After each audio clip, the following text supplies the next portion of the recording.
de la bergerie de Sugiton, ainsi que ces deux bastides, ont figé dans le temps la mémoire du domaine de Lumigny. Il y a 100 ans encore, cette maison de maître était habitée par une famille et entourée de 2 fermes. On cultivait sur ces restanques le blé, l'avoine et la vigne. Les chèvres et les moutons menés par leurs bergers broutaient les pousses tendres de la garrigue.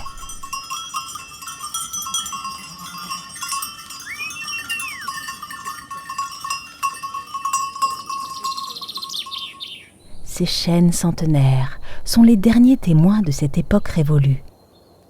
Certains sont si vieux qu'ils ont fini par s'écrouler sous le poids des années. Mais dans la nature, rien ne se fige, la vie ne s'arrête pas.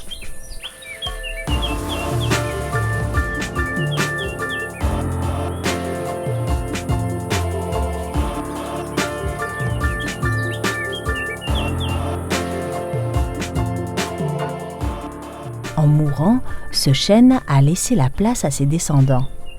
Ils poussent et grandissent au soleil, espérant être un jour aussi âgés que leurs aînés. Une nouvelle forêt est en train de naître sur ces terres oubliées des hommes. Mais pour le moment, ces jeunes chênes ne forment qu'un minuscule îlot dans un océan de pins d'Alep.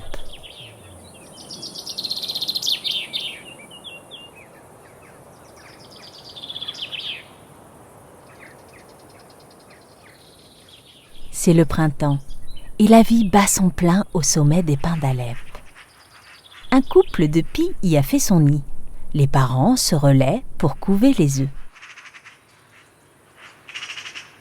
Un autre habitant s'est installé dans les hautes branches ensoleillées.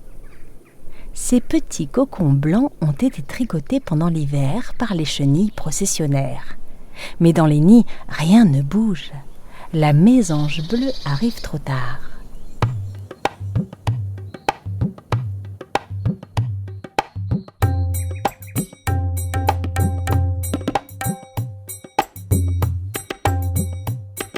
Les chenilles ont déjà commencé leur procession.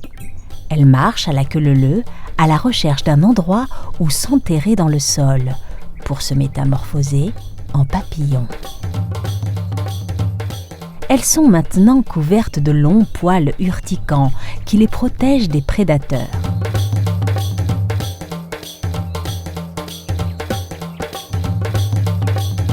La mésange regarde son dîner lui passer sous le bec. Les petits devront attendre avant la prochaine becquée.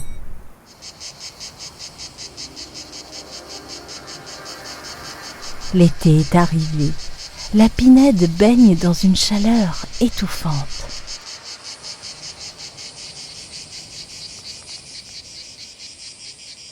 Au sommet du pin, la famille Pie s'est agrandie. Il y a maintenant 3 petits. Ils observent attentivement ce qui se passe autour du nid.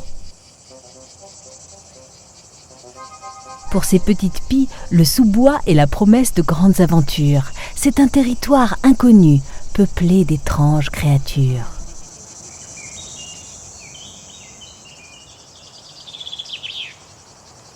On y trouve aussi de délicieuses baies colorées à déguster tout au long de l'année.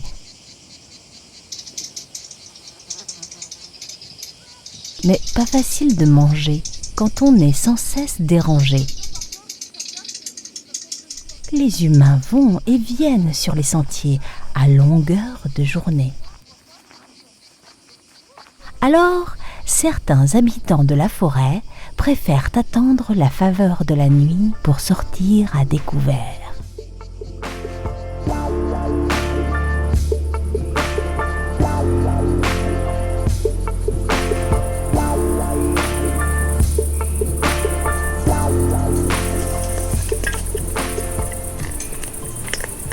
Les marcassins sont sortis de leur cachette.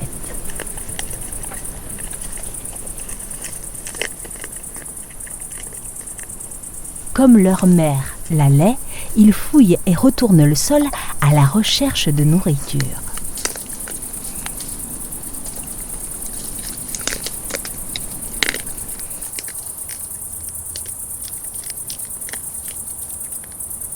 Le renard n'ose pas s'approcher de ses bruyants voisins.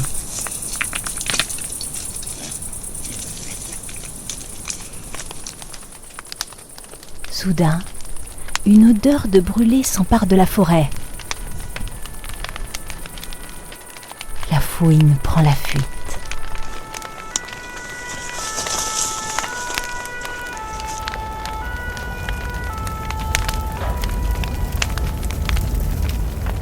Toute la forêt s'embrase, à cause d'une simple négligence ou d'un mégot jeté dans les herbes sèches.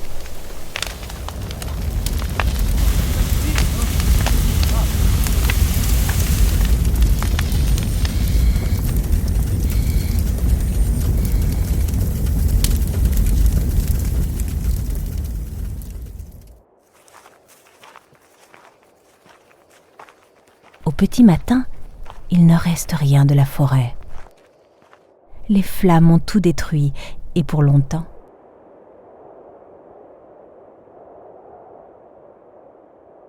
Et puis un jour,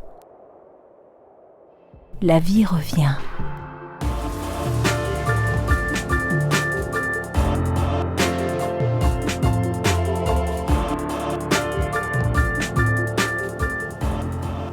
Les pelouses sont les premières à repousser. Toutes ces fleurs attirent les insectes pollinisateurs. Sans s'en douter, ils redonnent vie à la garrigue.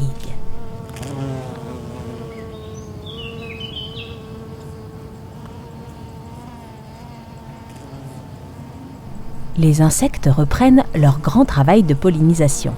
Ils butinent les fleurs délicates du matin au soir. Le romarin semble avoir imaginé ces fleurs juste pour les abeilles. Quand elles se posent, l'étamine vient tamponner du pollen sur leur dos.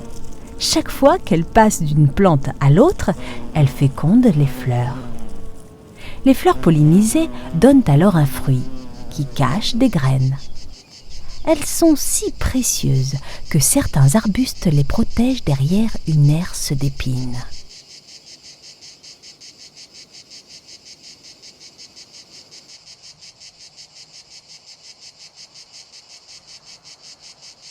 Quand les fruits seront mûrs, le vent et les animaux se chargeront de transporter les graines sur de nouvelles terres à conquérir.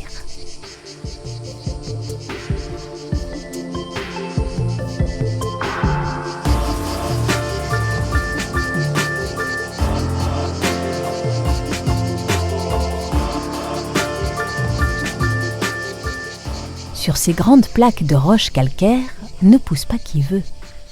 La roche lisse ne laisse aucune prise aux graines de la garrigue et de la pinède. Pourtant, ce n'est pas un désert. Pour voir la vie, il faut regarder de près, de très près. Ces taches sont en fait des lichens. Ces drôles d'êtres vivants se composent d'un champignon et d'une algue. Sur la roche, on trouve aussi de la mousse. C'est une plante pionnière. La mousse et le lichen poussent sans racines.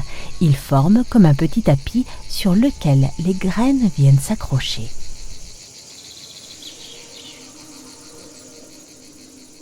La moindre faille se transforme alors en jardin miniature.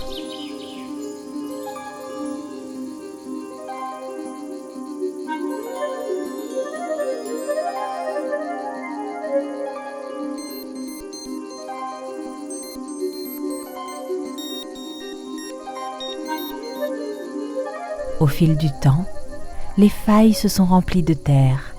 Il suffit alors d'un tout petit trou pour que les graines se mettent à pousser. Voilà comment la roche se retrouve bientôt parsemée de tout un cortège de plantes et d'animaux.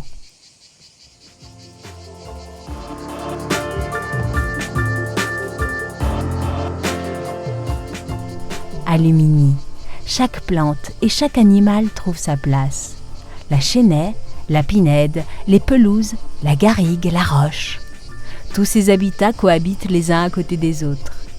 C'est cette diversité qui crée la richesse de cet endroit. Aujourd'hui, ces terres sont protégées par le parc national des Calanques.